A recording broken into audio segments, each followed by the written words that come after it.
Hello everyone, welcome to the Lightning Ball channel. If you haven't yet subscribed to my channel, please do so and activate the notification bell. Your support fuels my continued efforts. In our previous episode, we discussed the early stages of the war, where the four primordial demons, Guy, Diablo, Rain, and Misery, were all deployed to face their respective opponents. Guy and Diablo were engaged in tug-of-war battles against Velzard and Zelario. Unlike them, the clever and mischievous Rain magically turned the fight into a casual chat among sisters, transforming what was planned as a fierce battle into a warm gossip session. Despite this, the number of enemies was overwhelming, and Leon faced Kagali and her moderate Harlequin alliance. However, the composed Leon deduced that Kagali might have other motives, and thus, he was hopeful of finding a way to parley with the enemy. In this episode, we'll discuss Leon's battle for survival amid the rapidly changing dynamics of the conflict. Let's get started.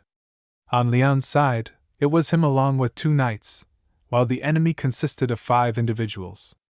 Although Yuuki appeared to have no intention of acting, victory still seemed nearly impossible for Leon.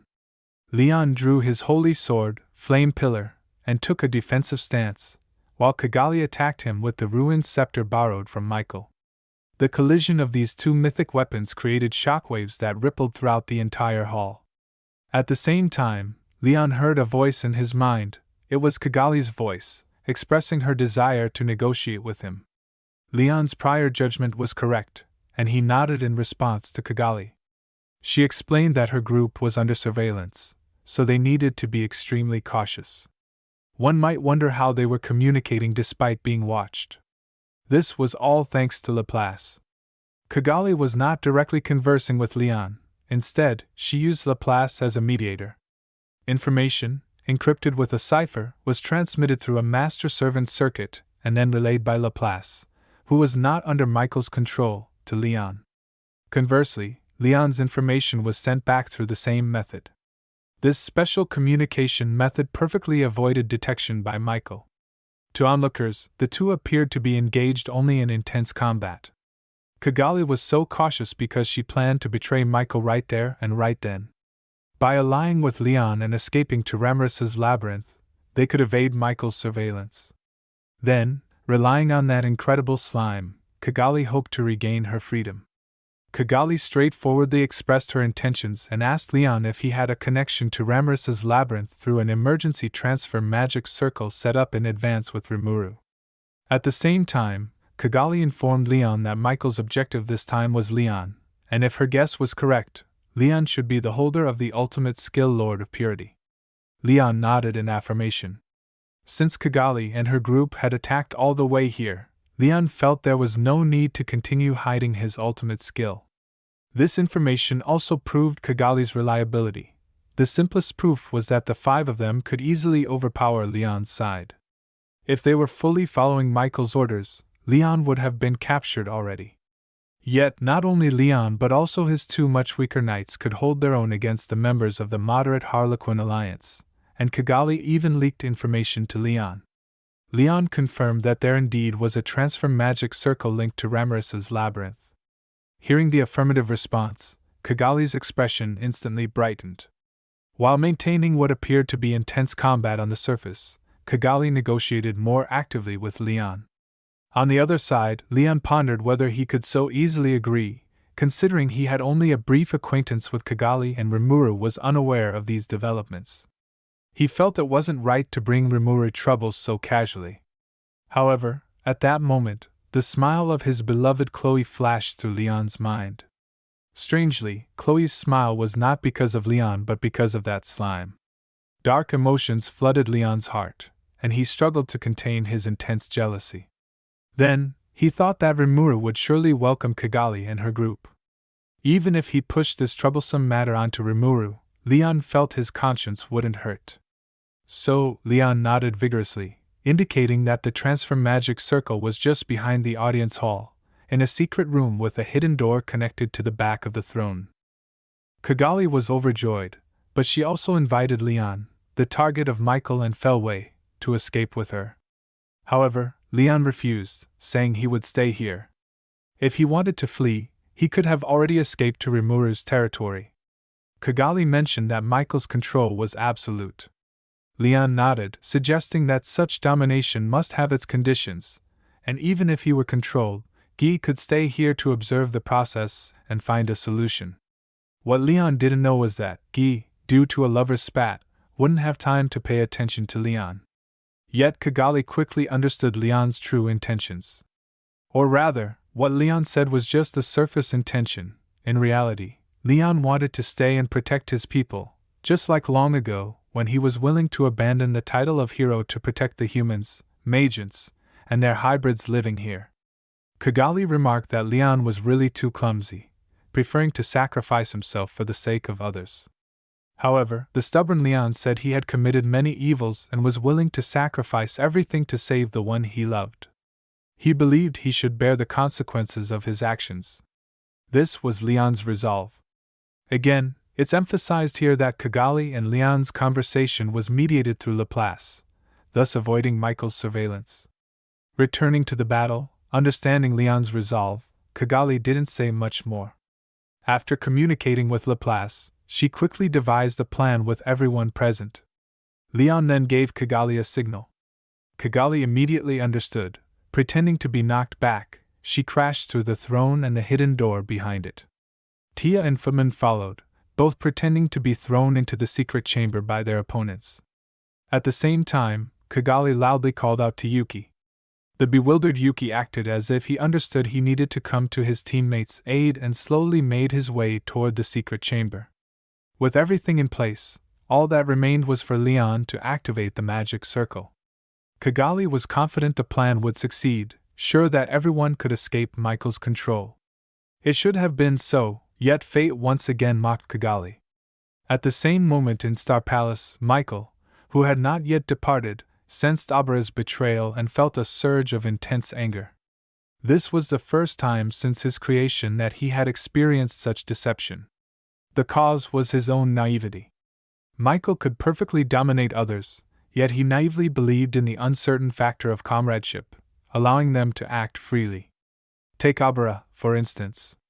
When she naturally evolved and obtained the Lord of Salvation, Michael knew immediately but did not immediately dominate this angelic ultimate skill, leading to Obera's defection with her army. Having made such a grave mistake, Michael naturally had to prevent such an incident from recurring. Consequently, all holders of angelic ultimate skills under Michael's dominion were tightened and recontrolled through Feldway using ultimate dominion. At that instant, Kagali was stripped of her autonomy. Once again, just a step away from success, Kagali missed her chance. Even a step back, had Kagali been able to quickly order the other members of the moderate Harlequin alliance to escape, it could have been possible. However, even her voice was sealed by then.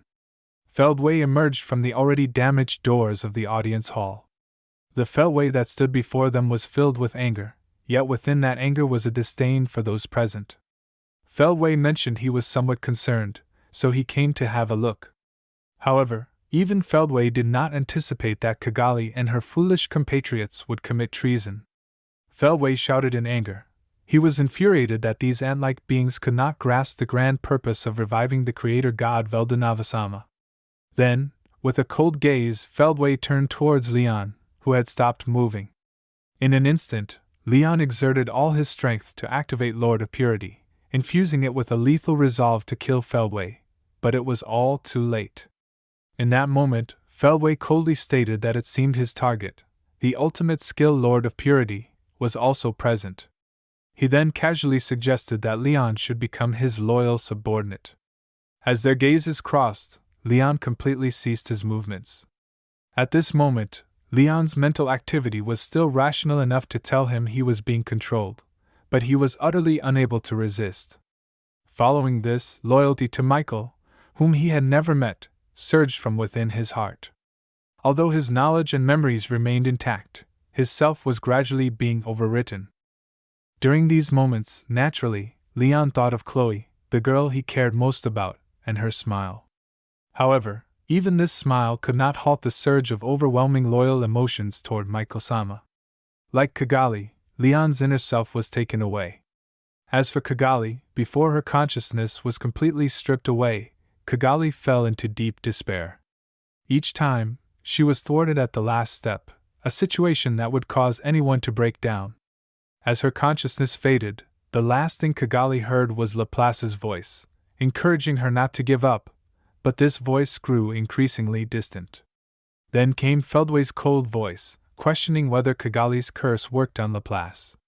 Upon learning that Laplace was a special existence not controlled by Kagali, Feldway decisively ordered Kagali to eliminate Laplace.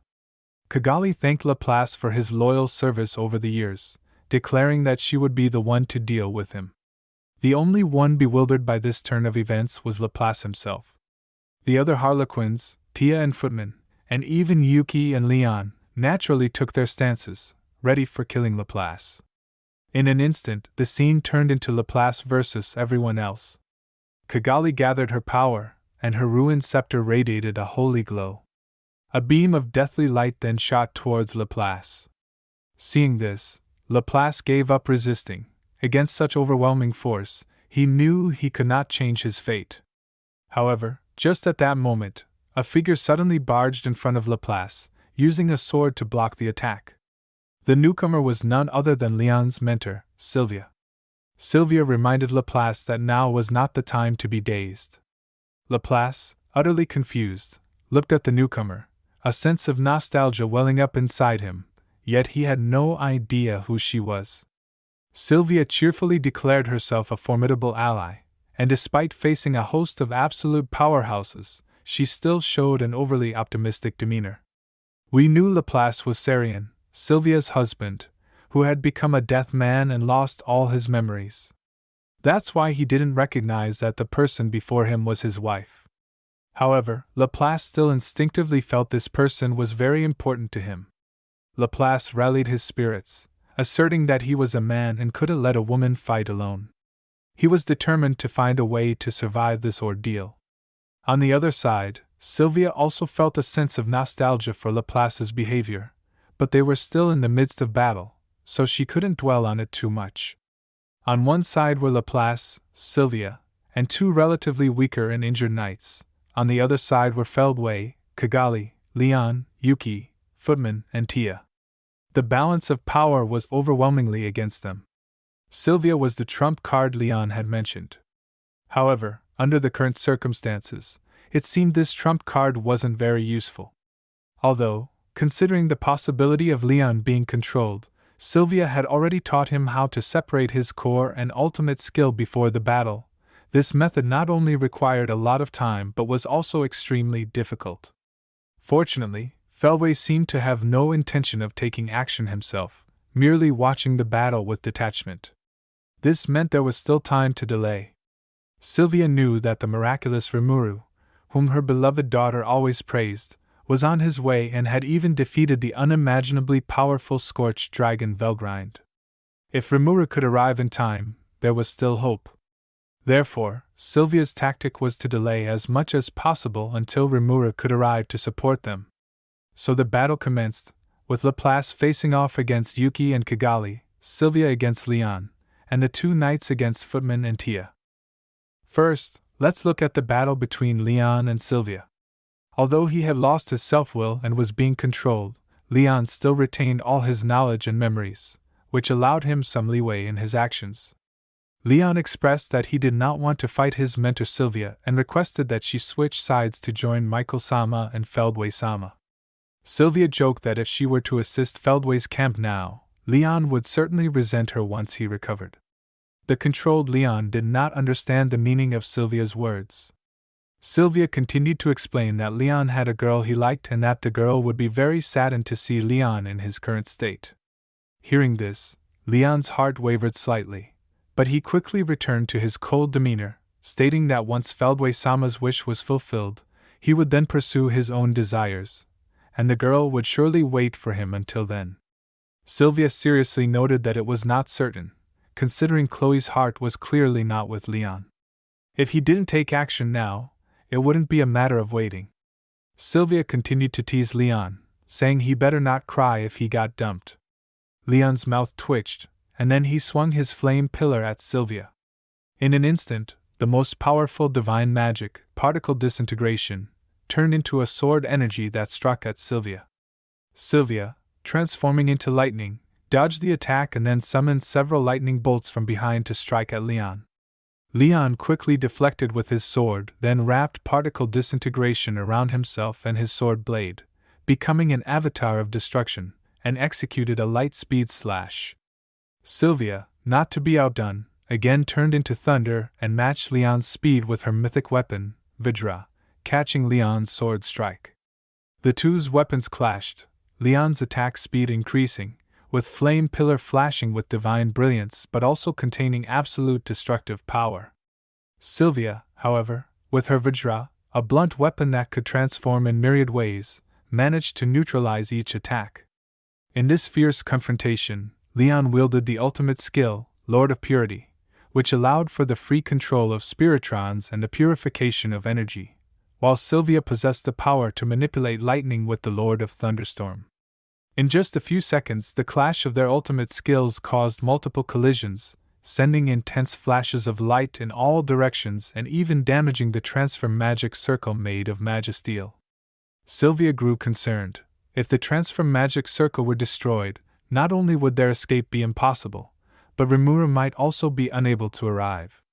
Although the two were evenly matched for now, the problem was that Leon had not yet begun to fight seriously. As Leon's mentor, Sylvia knew his weakness well. Leon was a very naive and gentle person, unable to fully engage in battle if his comrades were nearby. His gentleness and kindness were his virtues but also his vulnerabilities.